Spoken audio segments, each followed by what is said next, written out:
reason and topic, something that happened no more than, let me check the time real quick. And yeah, I got head hair. Deal with it. Oh boy, that is some top notch head hair. 2 o'clock in the morning. Okay, I dealt with this issue. I think it started around 12:20 a.m.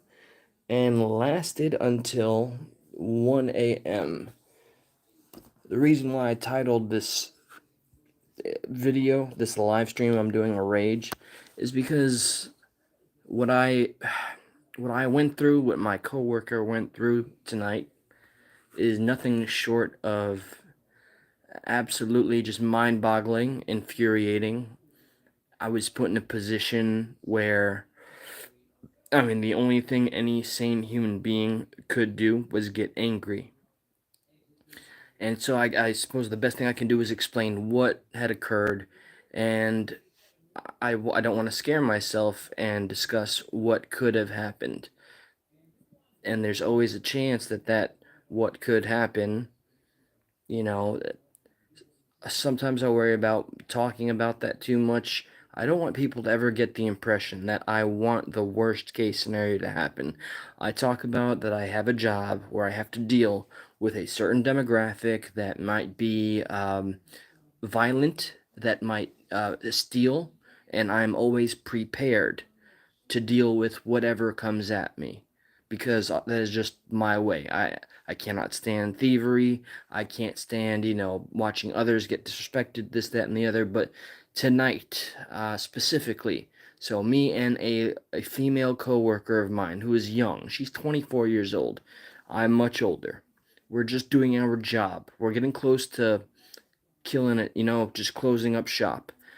This individual comes in. He's an individual that we all happen to know and recognize as the crazy guy, essentially. And my last job, which was, let's say, 6, 7 months ago, he was trespassed and the police were called. Where I work currently, he is not trespassed, and it's very hard to get trespassed at my current job because of the demographics that we deal with and because of the business that we are, what we do. So he comes in, me and I have to give a name to my coworker. We're going to call her Jill. Jill and I, hello Ronaldo, welcome. This is just a rant. I'm just going to talk about a story and experience that I went through tonight that is it's left a really bad taste on my soul, and I need to get it out, and whatever feedback I get, I guess I'm grateful for. What would you do in this case? All right, so I don't know about any of you, but as a man, it's okay to admit that we sometimes feel protective. We feel protective of the weak or of women or whatever the case. It's just kind of inherently in our genetics. It's one of the most primal things that we just can't change or fix. So I'm very fond of Jill.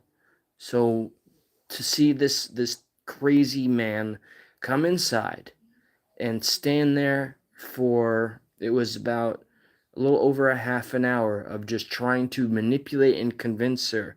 Holy shit, Dagburn. Good to see you, man. I hope all has been well for you. For one, I wanna just really make it clear because I haven't seen you in a while. I haven't been around those sides of the YouTube streets, man. But I really hope that everything's been going well. Hey Emma, hey Adrian. So here's what happened. All right, homeboy who was big on flexing, right? He stood at the counter. All right, one of my jobs is to work at this 30-year-old like historic liquor store, and he just keeps on trying to manipulate and convince my 24-year-old female coworker that she is messing around and teasing men, that she is that it's all her fault that he is frustrated. He is telling her, not begging her, telling her to come outside, join him for a conversation. And this is, let me add this fact: this man comes by every day. Hey, rock on.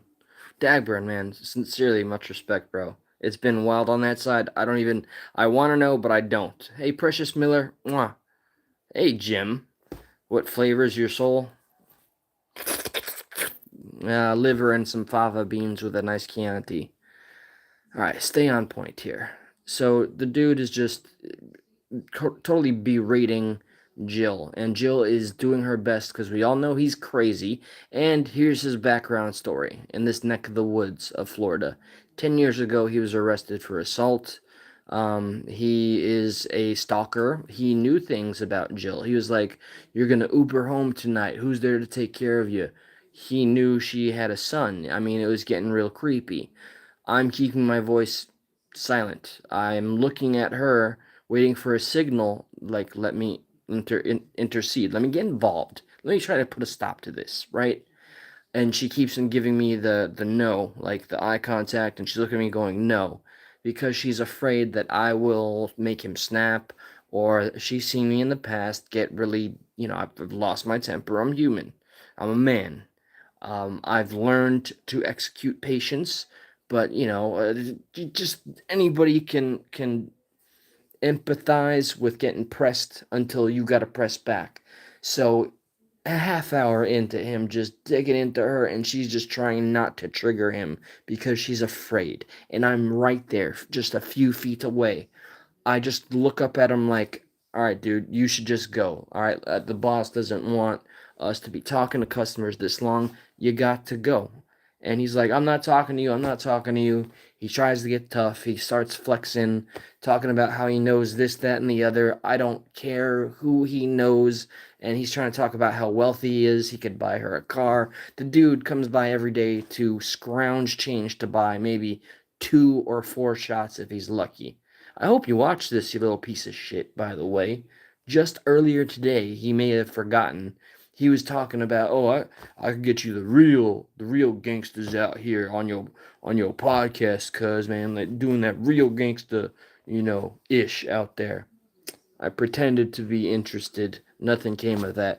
But he comes back later at night, maybe intoxicated, maybe off his meds, maybe on too many meds, and harasses her. Finally, um, when I started to lose it and raise my voice, and it became like a challenge to where it might have become physical, is when I looked up and he's locked eyes with me. And I don't know what it is about when you have that stark, just stern eye contact with someone that you're beefing with. It just takes it up a notch. That pepper Scovilles get lit up, and I just found myself wanting to deck him right in the face. Bigger dude, bigger beard. Not he wasn't like he's not toned or nothing, but he's tall. So of course, yeah, back in the day, I did some fighting. I trained for like 2 years. The best thing I could have hoped for was like a rear naked choke or something like that. But let's not forget something I'm reluctant to mention on YouTube. I'm always protected and carrying, and I don't want it to ever go to that. So I called the boss, and he came over. He gets him out of there. It took some doing, but he gets him out of there. And then for some reason, and this one's gonna baffle me, boss, I'm sorry if you're gonna watch this and you're mad that I'm talking about this, but I am curious and I'm sure we'll talk about it. But he brought the crazy guy back in, and Jill is emotional, distraught. Her anxiety is at a 20. She's trying to ignore everything and just deal with customers and get through the day. And so my boss, who we will call Bob, brings Homeboy back in and says, "Hey, do you want to? I will let you go home early. Do you want to go home with him, with this jackass?" He didn't say jackass. I'm saying jackass. I don't think that was the best move. Like, does anybody else think that that was a wise choice to de-escalate, to bring the crazy confrontation individual to back to the scene after he was removed, and then put her on the spot where she's trying to stay turned around and not deal with the situation, almost forcing her to acknowledge it again, to where she even kind of yelled at our boss Bob and said, "I can't believe you're doing this right now." And finally we got an answer like, no, just I don't want to do this right now. So it ends briefly, and then he came back after a couple minutes, after Jill cried it out a bit. He came back, and this time I stayed silent because it was made clear, if I got involved, it would have gotten too out of hand, whatever that means. And I was assured that Jill could handle it, but she could not. And I had to wait and watch until, this was probably a total of 45 minutes that Jill had to deal with this individual, this crazy man, who, yes, probably does steal or sell food stamps, by the way, just saying. I see that VG said that, and I'm saying, VG, I think you're right, by the way. What's up, Crystal? Published author right there. Ex-girlfriend from way back when, Crystal. Check her out, Rising Phoenix. She's brilliant. So, any of you, would you have done differently? I felt like kind of honor bound, even if I was outmatched or out toughed. I don't want to use any terminology about, what people carry, but I was confident in that, and I wanted to make it clear to him he was not welcome. Um, Finally, for the second time, he was taken out, but he was not trespassed. Him and some either customer or friend of his were just standing outside, staring at her. Just, it was creepy as all hell. So we know he's stalking her, and he's convinced he can give her a better life, and somehow knowing she has a son, really creepy stuff. And me and Jill are talking about, like, why wasn't he trespassed? Why is he still here? Why did our boss Bob bring him back in and put us through that situation? So it ended kind of with a strategic Bob slash our boss coming in and allowing, my car is getting fixed very soon. I was in a car accident. Jill hasn't had a car for a very long time, to just call our Ubers, wait inside, because my boss was concerned that I would go out and lose my temper. And I won't deny this. This is very foolish. I've often got in a lot of trouble for oversharing, but I'm beyond the caring. So go ahead and clip this and share it with whoever you want, to any of the freaks out there. I hope some people have grown up. If you haven't, that's cool too. Stay young at heart. But the concern that was expressed to me, because of, some things that have occurred in the past at prior jobs where it has escalated, and maybe I felt some sort of force was necessary, whatever the case. um Let me not lose my point. He wanted me to stay in until the Uber was there, so I could just bounce out and not lose my temper if he said something to trigger me. I was not worried about being triggered. So it just so happened that Jill and I, we both walked out at the same time. Jill's Uber was there, and I just walked off. And he was clearly asking questions, and he was accusing the boss of orchestrating this grand plan to prevent him from getting Jill to fall in love with him, which I'll never understand. Thank you for that, Crystal Chatwood. I Oh my God, you remember that? It was funny to me way back in that day. Like, one of the trolls said, like, that you didn't. Nobody does that. It took me a long time. It's amazing. Thank you for being with this channel, with me, and just living this crazy journey for so long. I'm sorry that I've been using the phone and not my actual equipment, but some blessings have come my way, and there will be screw investments. I'm gonna be buying some things to make things look nicer. Something I've often said far too long, but will be implemented. My car is getting repaired on Thursday. And as far as the saving her thing, I don't think I saved her. The Uber driver tried to tell me I was a hero. I don't feel like a hero. And even though she was asking me before it escalated not to get involved, I told her, I mean, as a man, just as me, I could not just stand by and watch, listen as she was harassed and belittled and just told all these terrible, deplorable things. I mean, I saw her in pain, holding it in. It broke my heart.